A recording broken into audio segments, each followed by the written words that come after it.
110회 실무 4번을 한번 풀어보도록 하겠습니다. 문제 4번은 일반 전표나 메인 매출 전표에 입력된 내용이 이제 오류가 있어서 그거를 확인해서 정정하는 문제인데요. 자, 이것도 겁나 쉽기 때문에 절대 틀리면 안 되는 문제입니다. 자, 일단 8월 31일 운영자금 조달을 위해 개인으로부터 차입한 부채에 대한 이자 비용이 발생되었나봐요. 36만 2,500원을 보통예금 계좌에서 이체하여 회계 처리하였으나 해당 거래는 이자 비용 전체 50만원에서 즉 원천징수액 요것을 차감하고 지급한 것으로 이해된 회계 처리가 겁나 누락되었다. 단 원천징수액은 부채로 처리한다. 자, 요거 제가 전표 입력할 때 지난 시간에 말씀드렸는데, 자, 원천징수는 두 가지가 있죠. 내가 돈을 버는 상황이 있을 수가 있고요. 내가 누군가한테 돈을 주는 상황이 있을 수 있어요. 돈 줄 때. 자, 돈 벌 때는 선납세금이라는 자산으로 겁나 처리해 주시면 되겠고요. 그 다음에 돈 줄 때 뭐 급여를 지급한다든지 지금처럼 자 이자를 내가 지급하는 거죠. 돈 주는 거죠. 그때는 예수금이라는 부채로 처리해주면 되겠다라는 얘기다. 그래서 단서에 자 부채로 해라라고 이제 단서가 있는데 사실은 없어도 맞출 수 있는 문제예요. 자, 이 문제는 일반 전표 입력 가서 풀어줘야겠죠. 자, 8월 31일자로 한번 가볼까요? 8월 31일. 자, 차변의 이자 비용 36만 2,500원, 대변의 보통리금 같은 금액으로 겁나 처리가 되는데, 그게 아니라, 자, 이자 비용 자체는 전체 50만원이에요. 그 다음에 대변에 보통예금 돈을 덜 준 건 사실이죠. 근데, 대변에 뭐 때문에 돈을 덜 준 것이냐? 바로 예수금이죠. 그래서 대변의 예수금 14만 7,500원 이렇게 추가해 주시고 닫으시면 되겠습니다. 그 다음에 11월 30일, 자, 가지가지 한다란 얘기다. 그래서 자, 제품 생산 공장에 출입문의 잠금질 겁나 수리하고, 자, 생산 제조 공장 이런 단어가 나오면 500번대 만약에 비용이 나온다면 500번대 코드를 사용해 줘야 되겠네요. 수리하면서 영포상에 지급한 77만원 퍼치스 포함을 자본적 지출로 겁나 회계 처리했으나 공장 건물이죠. 공장 건물로 회계 처리했으나 수익적 지출을 처리하는 것이 옳은 것으로 겁나게 판명되었다. 즉 건물에 대한 수선비로 처리해줘야 된다는 것이죠. 그 중에서도 주의해야 될 점은 500번대예요. 공장 출입문을 고칠 거니까. 자, 이거는 메인 매출 전표 입력으로 와주셔야겠네. 자, 부가치세에 관련된 내용이 있기 때문에 메인 매출 전표로 와서 11월 30일 자 공장 출입문 잔금 지수로 잘 돼 있는데 다른 거는 제가 알 수는 없어요. 뭐 전자생계산서 주고 받았는지 뭐 그런 건 모르겠고. 아무튼 자 밑에 보시면은 차변에 건물로 겁나 처리해야 되는데 그게 아니라 자 공장 건물에 대한 수선비 즉 500번대 수선비로 겁나 바꿔줘야겠다라는 얘기다. 그래요. 이 수선비 500번대로 처리해주고 나머지는 사실 우리가 알 수 있는 부분이 없기 때문에 그냥 넘어가시면 되겠습니다. 자, 문제 5번 결산정리사항인데요. 자, 초반엔 수동결산 나오고 지나갈수록 이제 자동결산이 나오거든요. 결산정리사항을 나가다 관련 메뉴를 이용해 결산을 겁나게 완료하시고 9점. 자, 이것도 사실은 한 문제도 틀리면 안 돼요. 결산도 사실. 자, 2월 11일에 소모품을 구입하고 모두 자산으로 처리했다. 이게 핵심이에요. 자, 회사가 구입 시에 자산으로 처리할 수도 있고 소모품 B라는 비용으로 처리할 수도 있는데 그 중에서 자산으로 선택했다는 것이죠. 자, 12월 30일 현지 창고에 남은 소모품은 50만원으로 겁나게 조사되었다라는 얘기다. 자, 그럼 총 사온 게 300만원어치인데 자, 얼마치 사용했냐? 요거는 제 조카한테도 물어봐도 알 수 있어요. 자, 남은 게 미사용이 50만원이기 때문에 자, 바로 250만원어치를 겁나 써 제낀 것이다. 자, A4 용지를 쓰자. 진짜 부설별 소모품 사용 비율은 영업부가 25%, 생산부가 75%인데 사용 비율에 따라 일단은 배부를 하지 말자란 얘기다란 얘기다. 일단 개무시한 다음에 마지막에 요거는 나누는 거예요. 자, 행님들 자, 이연이라는 거는 돈 먼저죠. 그래서 예를 들어 비용, 보험료 같은 것들을 내년치를 먼저 선급한다든지 아니면 뭐 이자 수익 같은 것들을 선수한다든지 돈을 먼저 지급하거나 돈을 먼저 받는 건데 그 이연회계 처리랑 소모품이랑 똑같아요. 자, 일단 회사 분기를 써보는 거예요. 회사가 뭘 선택했는지. 자, 지금 방금 전에 제가 말씀드렸죠. 자, 비용으로 선택할 수 있지만 비용 선택한 게 아니라 자산으로 처리했다. 그걸 써봐요. 회사 분기 사왔을 때. 자, 2월 11일에 사왔다고 그랬죠. 2월 11일날 자, 소모품이라는 자산을 선택해서 사오면서 300만원으로 이렇게 분괴를 한 거예요. 대변 돈이라고 치고. 근데 두 번째, 우리가 지금 결산 수정 문제를 풀고 있잖아요. 그래서 이 회사 붕괴는 무조건 틀린 거예요. 2월 11일로 했던 거는 무조건 틀리기 때문에 취소해야 된다. 자, 돈을 취소하는 건 아니죠. 돈 준 건 맞으니까. 자, 바로 소모품을 취소해줘야 돼요. 소모품. 근데 여기서 금액이 핵심이거든요. 자, 취소할 금액은 바로 상대방 계정의 금액이 되겠다라는 얘기다. 자, 소모품의 상대방 계정이 뭐예요? 자, 이렇게 자산이랑 반대되는 자산의 상대방 계정은 바로 소모품 B라는 비용이 되는 것이죠. 자, 소모품 B는 써서 날아간 거죠. A4 용지를 써서 막 날렸어요. 그러면 소모품 B예요. 이게 소모품 B에 해당되는 게 사용된 거고, 그 다음에 남아있는 거는 자산이죠. 자산으로 겁나 창고에 이게 A4 용지 남아있는 거니까 소모품으로 남아있는 거는 50만원이에요. 자, 소모품을 취소해줄 때는 소모품의 금액이 아니라 반대 계정, 소모품 B에 해당되는 250만원 겁나 취소해주면 되는 것이다 라는 얘기다. 그 다음 차비는 못 써요. 그냥 상대방 계정 쓰는 거예요. 자, 소모품 B 250만원 됐죠? 여기까지. 자, 12월 31일 요 결산 수정 분기를 하면 되는데, 여기까지 일단 합쳐서 뭉쳐서 한 다음에 그 다음에 나누는 거예요. 자, 영업부가 25%, 생산부가 75% 이렇게 되니까 이거를 살짝 나눠가지고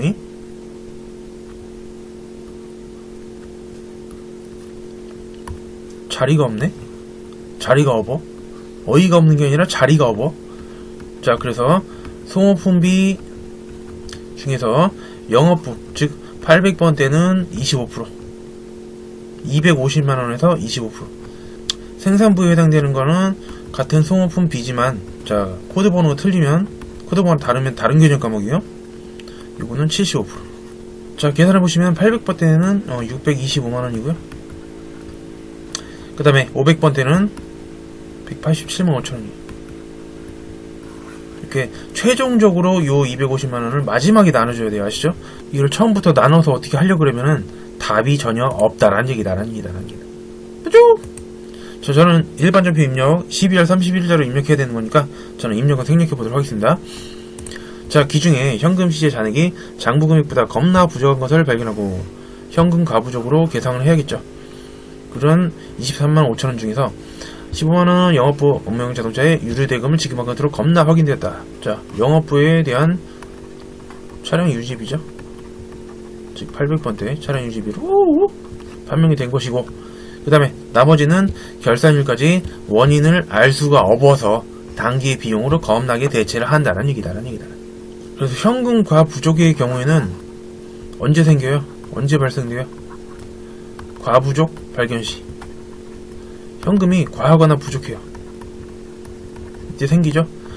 없어지는 거는 두 가지. 첫 번째, 원인을 파악하면 없어져야 돼요. 원인 파악. 그 다음에 두 번째, 자, 얘는 임시 계정이기 때문에 재무제표에 나오면 안 돼요. 그래서 결산일까지 원인이 파악되지 않아도 그래도 없애야 돼요. 그래서 원인 파악되든지 결산일까지 원인을 알 수 없으면 얘를 겁나 패 죽여야 되는데, 분석할 필요가 없어요. 사실 현금 시대 잔액이 뭐 장부 부족해서 뭐 어쩌게 이거 대변인가 차변인가 이렇게 생각하지 말고 일단 800번대 차량 유지비가 나와야 되잖아요. 자, 원인이 파악되면은 해당 올바른 계정으로 대체를 해줘야 돼요. 현금 과부족은. 자, 이게 15만원이고 나머지는 단기 비용으로 대체한다. 이유 모르면 뭐죠? 잡손실 85,000원. 이렇게 하고, 현금 과부족이 대변으로 없어지는 거예요, 이번에. 라는 걸 할 수 있죠. 총 23만 5천원. 야, 겁나 쉬운 문제예요, 이거. 이거를 일반 전표 입력에다가 입력을 해주시면 되는 것이고요. 자, 다음은 3번 100% 장담하는데 3번 문제, 개념을 잘 모르고서 무조건 암기만 했다. 무조건 틀렸을 것이다 라는 얘기다. 일단 뭘 알아야 되냐면은 정상관모랑 비정상관모의 차이. 일단 정상관모는 뭐로 처리해야 돼요? 매출원가죠? 그 다음에 비정상관모는 뭐예요? 영업의 비용. 이 두 개를 사실 차이를 아셔야 돼요. 지금 제공품이랑 제품은 별다른 문제가 없어요. 근데 문제는 원재료죠. 장부상으로는 10,000개가 남아 있어야 되는 건데 실제로 창고 문을 딱 열고 들어가 보니까 500개가 부족한 거죠. 단가는 1000원이니까 평가 손실은 없다는 뜻이에요. 저가법을 적용해서 만약에 단가가 더 떨어졌다면은 그 평가 손실도 인식해줘야 되는데 지금 그런 것도 없고 그냥 감모죠, 감모. 자, 500개만큼 감모가 발생한 것이다. 이거 푸는 요령만 그냥 주구장 쫙 미친듯이 외운 사람들은 어떻게 해야 돼요? 물론 아무것도 모르면서 가르치는 놈이 더 잘못이지만 학생들이 뭔 잘못이 있어요, 그죠? 그냥 그렇게 하라고 하니까 하는 거지. 첫 번째는 원래 여러분들 배운 건 어떻게 배우셨어요? 일반 점표에다가 감모를 입력하라고 배웠을 거예요. 제가 논리적인 배경을 다 알려드릴게요. 그 다음에 두 번째 어떻게 하라고 배웠죠? 결산자료 입력에서 장부상 재고로 입력해요? 실제 재고로 입력해요? 장부예요? 실제예요? 실제 재고로 입력하죠.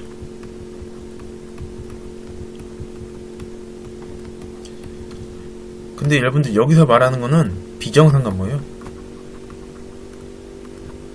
여러분들이 지금까지 주구장창 일반 점표 입력했다는 건 비정상감모거든요. 지금 뭐예요? 수령 차이는 모두 정상적으로 발생한 것이다 라는 얘기다. 즉 정상감모라는 뜻이에요. 자, 제가 두 개를 한번 정확하게 비교를 한번 해드릴게요.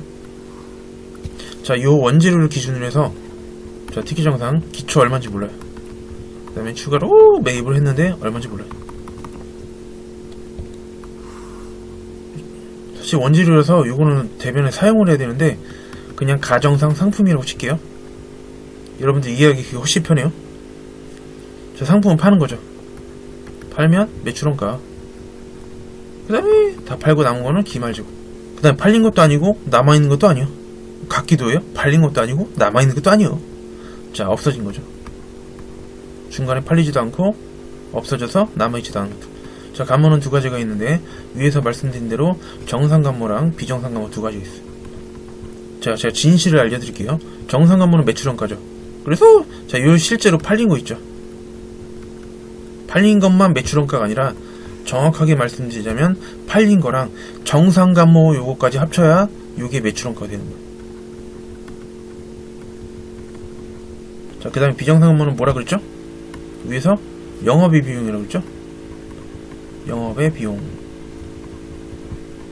그 다음에 기말재고 자산은 이건 자산이죠. 그래서 일반적으로는 비정상감모가 지금까지 출제가 됐어요. 그래서 요 비정상감모 영업의 비용으로 일단 첫 번째로 일반 전표에 이 비정상감모를 입력한 다음에 그 다음에 두 번째로 결산자료 입력해서 실제 기말재고를 입력하면 자, 나머지는 컴퓨터가 다 매출원가로 이렇게 잡아주게 돼 있었어요. 그게 여러분이 지금까지 풀었던 방식이에요. 근데 지금은 자, 없어진 게 모두 정상감모라고 했으니까 비정상감모가 있어요, 없어요? 없죠? 요 금액 자체가 다 정상감모예요. 즉 매출원가로 포함시키면 돼요. 그래서 지금은 비정상감모가 아니기 때문에 요거 일반 전표에다가 입력할 필요가 없어요. 비정상감모가 아니기 때문에 그냥 우리는 결산자료 입력해서 그냥 실제 재고만 입력하면 컴퓨터가 아, 요거 없고 요거 빵이고 자, 기말재고자산 제외한 나머지가 매출원가구나 라고 알아서 계산을 해주는 것이죠. 요거를 이론적으로 완벽하게 이해하고 있는 사람들은 저한테 배운 친구들 예, 종종 저한테 와서 선생님 저 이론 다 맞았어요. 꽤 있어요. 그런 친구들처럼 문제를 위에서 이렇게 내려다보면은 이게 다 보이거든요. 시험장에서 여유있죠. 시간 되기 전에 나와버리고 둘 중 하나죠. 하나는 포기해서 나 시험 안되겠다 그리고 중간에 나오는 애들이 있는가 하면 당당하게 딱 다 푼 다음에 자신있게 나오는 게 있는데 전자는 없어요. 포기하고 나오는 게 아니라 먼저 다 풀고 나오는 거죠. 자, 그래서 지금은 어쨌든 결론적으로는 비정상감모가 없기 때문에 일반적 입력할 게 아니라 그냥 실제 재고만 결산자료 입력 메뉴에서 겁나 입력을 하고 나오면 되는 것이다 라는 얘기다. 자, 실제를 입력해. 실제. 자, 9,500원에다가 1,000원 더 하면 950만원 되겠네요. 그 다음에 나머지는 아무 얘기 없으니까 실제로 장부상 재고랑 실제 재고가 다 일치를 한다고 보면 되는 것이죠. 자, 우리 프로그램에서 결산자료 입력으로 겁나게 들어가서 자, 날짜는 그냥 엔터로 패준 다음에 어차피 12월까지니까 그래서 자, 기말 원재료 재고에 여기다가 950만원만 입력해야 돼요. 950만원만. 그 다음에 자, 제공품 850 제품 거시기. 자, 밑으로 쭉 내려가지고 자, 기말 제공품 850만원. 그 다음에 거시기가 13450 플러스. 네, 이렇게 하시고 반드시 왼쪽에 있는 F3 점프 추가를 누르고 확인 예 하시면 되겠습니다. 그죠? 항상 이론이 중요한 거예요. 우리 시험 합격 결정하는 게 원래 이론이에요, 여러분들. 실무 70점이 점수가 크다고 해서 요거를 맨날 주구장창 미친듯이 막 풀라 그러는 아주 사기꾼들이 있는데, 여기서 까여서 대충 한 50점 중반 정도 되죠. 그럼 이걸 다시 살리는 게 이론이거든요. 이론 반타작 정도 못하면은 떨어질 확률도 꽤 높아요. 사실 원가랑 부가세 제끼세요 말하는 놈들은 대부분 사기꾼이라고 보면 된다는 얘기다. 아무튼 다 패 죽여야 되는데. 자, 아무튼 자, 6번 다음 상을 조회하여 답안은 이런 문제 답안 작성 메뉴에 겁나게 입력하시오. 딱 보니까 1번하고 3번은 재무회계 조회 문제고요. 2번은 부가세 세무회계죠. 일단 재무회계는 개별 서식이 많이 나오는데 외상매출금과 외상매입금의 차익은 얼마인가? 이건 BS 가서, 자, 월말이죠. BS는 월말로만 조회가 가능하기 때문에 요런 월말 문제는 BS에서 푸시는 게 편할 것 같아요. 자, 일단 1번 문제 바로 풀어볼까요? 자, 재무상태표 들어와서 05월. 자, 손익계산서도 그렇고 재무상태표도 그렇고 날짜가 없어요. 얘네들은 그냥 무조건 월말이에요. 월말 5월 31일로 돼있죠. 자, 외상매출금 1107,700. 그 다음에 밑으로 쭉 내려오면은, 자, 외상매입금 67235,000. 얘네 비교해보시면은 40465,000. 그래서 평상시에 또 계산기 쓰기 귀찮아하는 사람들도 있는데 절대 안 돼요, 여러분들. 시험장 가서 아주 낯선 환경인데 거기서 내 계산기도 낯설어 보인다. 그럼 굉장히 마음이 좀 편하지 않겠죠? 자, 시험장 가기 전에 다 준비가 돼 있어야 돼요, 항상. 두 번째, 제1기 확정. 네, 1기 확정이니까 4월 6일이고요. 영세율 적용 대상 매출액은 모두 얼마인가? 지금 3개월간의 매출액, 즉 금액을 물어봤죠? 단순히 3개월간의 금액이기 때문에, 자, 부가세 신고서로 겁나 들어가시면 되겠습니다. 부가세 신고서. 자, 04월 엔터, 06월 엔터. 자, 바로 영세율 매출은 요 두 가지죠. 자, 이것도 정확하게 모르시는 분들 계시는데, 자, 직수출이 5번이에요? 직수출이 6번이에요? 직수출이 5번인 걸로 사실 많이들 오해하시는데, 직수출할 때는 증빙 줄 필요가 없어요. 해외에 있는 사람한테 수출하는 거기 때문에 증빙 안 줘도 돼요. 그래서 기타고요. 자, 세금계산서 발행한다? 내국 신용장 구매 확인서의 경우죠. 이거는 국내 거래이기 때문에 국세청에서, 야, 너네들 우리나라 국내에서 거래하는 거기 때문에 영세율 세금계산서라는 거를 발행해. 그래야 내가 너네들의 거래를 포착할 수 있다. 이것도 일종의 세금계산서예요. 그래서 세금계산서 발급한 게 내국 신용장 등이에요. 아무튼 지금은 이 두 개를 합쳐가지고 영세율 적용 매출액이 얼마냐? 뒤에 합치면 48450이 되겠네요. 그죠? 자, 저는 입력은 생략해 보도록 하겠습니다. 자, 마지막 문제. 자, 6월에 발생한 판매비의 관리비 중 발생액이 가장 적은 개념 과목과 그 금액은 얼마인가? 즉 800번대 각종 비용들이 있는데 그 비용들을 비교해서 가장 적게 발생한 계정 과목과 그 금액이 얼마냐? 자, 요거 비용이니까 손익계산서 가면 보겠죠? 볼 수 있겠죠? 아니? 여러분들 시험장에서 웬만하면 손익계산서는 들어갈 일이 없어요. 자, 비용에 대해서 물어봤을 때는 1계표, 월계표, 1월계표. 왜냐면 손익계산서는 6월달에 발생한 것만 따로 볼 수가 없어요. 왜? 1월 1일부터 내가 입력한 기간까지. 그래서 6월 1일부터 6월 30일까지 못 봐요. 이렇게 항상 1월 1일로 시작하기 때문에. 자, 한번 보여드릴게요. 그냥. 자, 겁나 친절하죠? 자, 회계관리로 와서 손익계산서 딱 보면 어떻게 됐어요? 월만 있죠? 06월이다. 여기 보시면은 시작하는 기간이 없어요. 그냥 1월 1일부터예요. 아무 얘기 없는데 1월 1일부터 내가 6월 입력했으니까 6월 말인 6월 30일까지, 즉 6월 1일부터 이걸 조회할 수가 없어요. 그래서 바로 1월계표. 자, 1월계표. 자, 여기서는 6월만 따로 볼 수가 있거든요. 06월 엔터, 06월 엔터. 자, 여기서 제일 밑으로 쭉 내리시면은 이렇게 판매비와 관리비라고 아주 또 친절하게 나와 있기 때문에 자, 겁나게 하실 수가 있고요. 또 이 메뉴를 사용하는 경우가 또 언제냐면은 어떤 비용을 현금으로 지출했느냐 아니면 현금 이외의 걸로 지출했느냐 그걸 물어볼 때도 바로 1월기표로 와서 보시면 되는 것이다라는 얘기다라는 얘기. 뭐 아무튼 요거 두 개를 합친 합계 금액을 지금 물어보고 있죠. 발생액이 가장 적은 거 쭉 보시면은 급여가 역시 제일 많고요. 어떤 문제 보면은 접대비가 막 몇 천만 원씩 되는 아주 도라이 같은 문제도 있는데 지금 그렇진 않아요. 자, 10,000원 있네. 10,000원. 예, 바로 도서 인쇄비. 뭔가 책을 뭐 10,000원치 샀다 그런 거죠. 그래서 마지막 3번의 정답은 10,000원으로 하시면 되겠습니다. 그리고 도서 인쇄비죠. 자, 다시 한번 말씀드리지만 여러분들 평상시에 조금만 더 열심히 해주시기를 부탁드리면서 마무리 짓도록 하겠습니다. 친구들 안녕.